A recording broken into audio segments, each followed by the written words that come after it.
Good morning! Magandang umaga! Gusto na mga lolo-lola, nanay, tatay, kapatid at kaibigan. So, dito na kami sa loob, tapos na kami sa immigration and we'll be going to the boarding gates.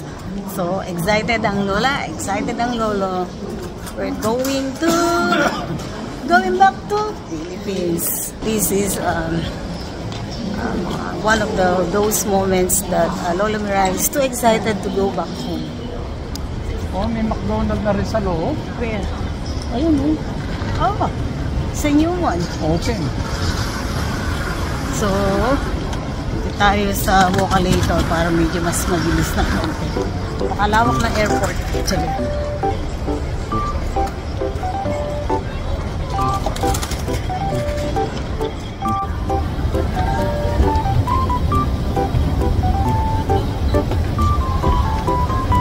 Ayun na, open 24 hours. This is McDonald's inside the gates, all the gates. Oh, meron silang egg tart. Walang ginawa kundi matulog.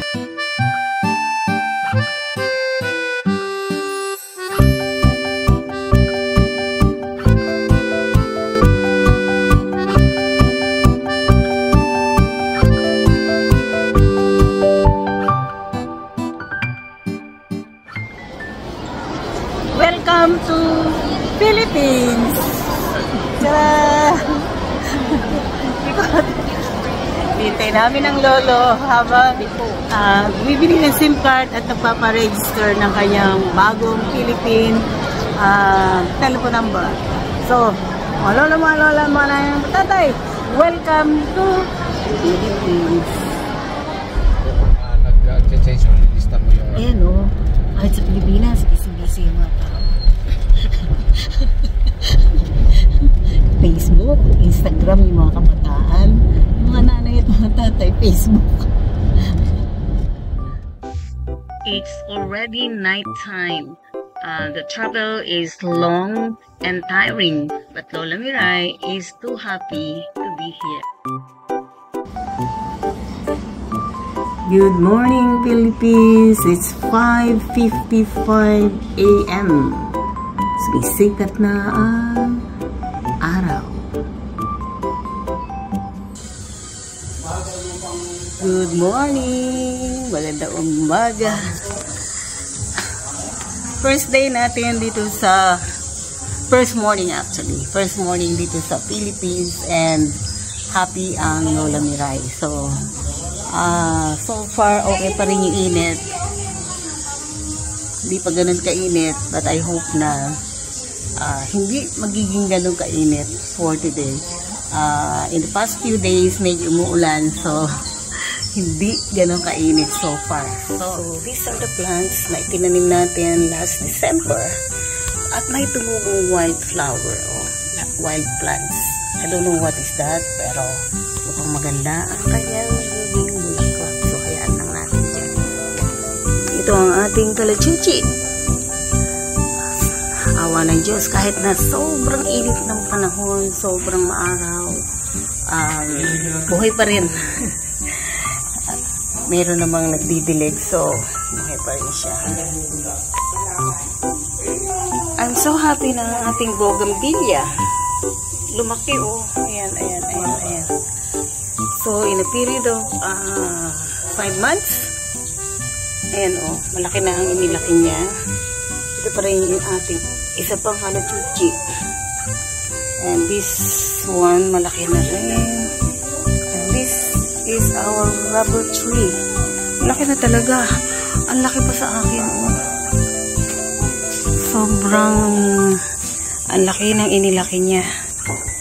Ayan. Malaki pa sa akin.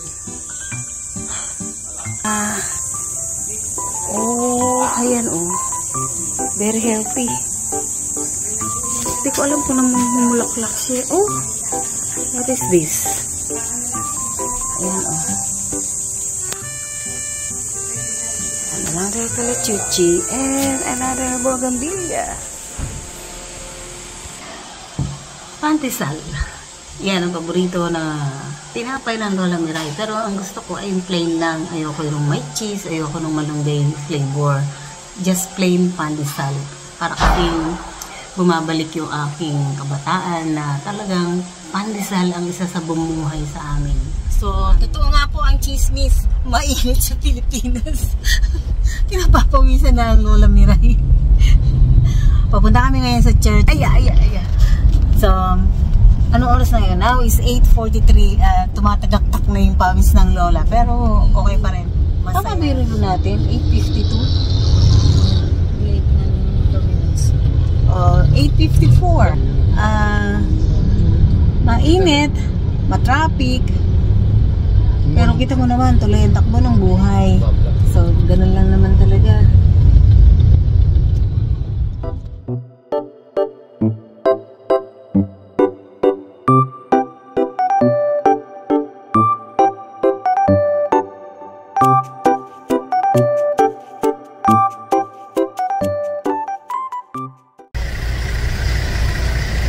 So, tapos na ang mas at tingnan nyo naman. Oh, gandang pawis.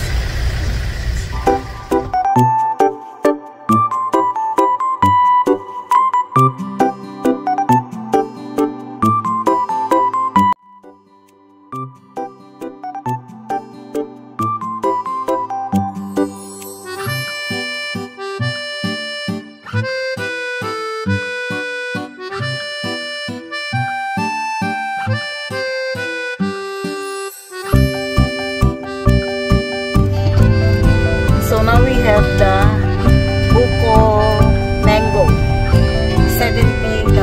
I think it's okay.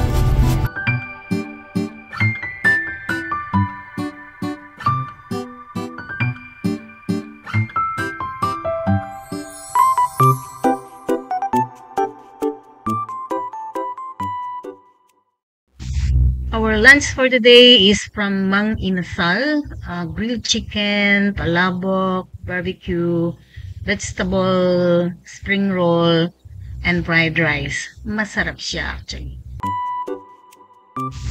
So it's late in the afternoon and pauwi na tayo ng probinsya para naman dadalawin natin ang ating tatay. Mag-stay tayo doon for a few days bago tayo bumalik.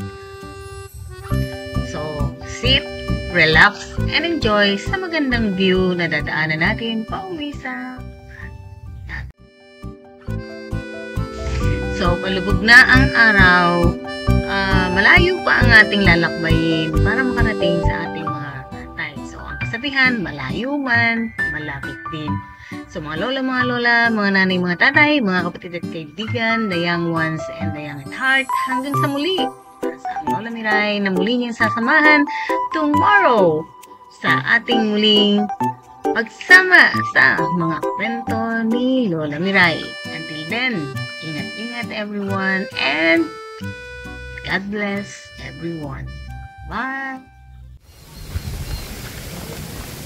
Siguro ito yung pagkakaiba sa farm. Kasi sa farm, kita mo, nadidinig mo yung ihip ng hangin, talagang presko.